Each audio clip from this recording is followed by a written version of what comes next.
सखिए नदिया किनारे कदम गछिया, सखिए नदिया किनारे कदम गछिया, जहाँ बंसिया बजावा है मोहन रसिया, जहाँ बंसिया बजावा है मोहन रसिया। सखिए राधा से पूछे कौशल्या बतिया, सखिए राधा से पूछे कौशल्या बतिया, अब हमरा कहेला बोलावा है मोहन रसिया, अब हमरा कहेला बोलावा है मोहन रसिया।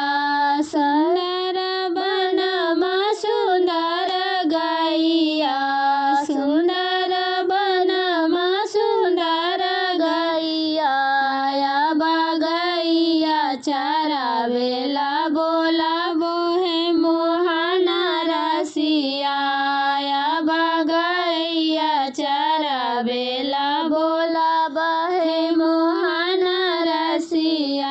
सखिए नदिया किनारे कदम गछिया, सखिए नदिया किनारे कदम गछिया, जहाँ बंसिया बजावा है मोहन रसिया, जहाँ बंसिया बजावा है मोहन रसिया।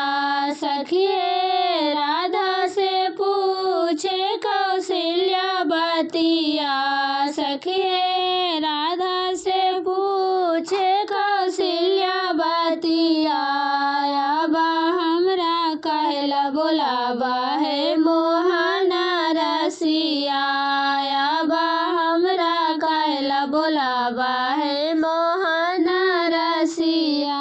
सखिए सुंदर बनमा सुंदर गैया, सखिए सुंदर बनमा सुंदर गैया, अब गैया दुहेला बोलावा है मोहन रसिया, अब गैया दुहेला बोलावा है मोहन रसिया।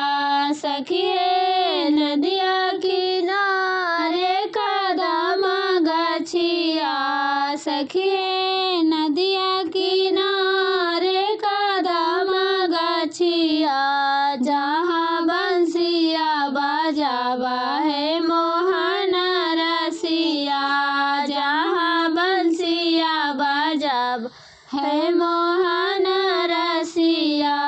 सुंदर बनमा सुंदर गैया, सखिए सुंदर बनमा सुंदर गैया, अब हमरा कहला बोलावा है मोहन रसिया, अब हमरा कहला बोलावा है मोहन रसिया।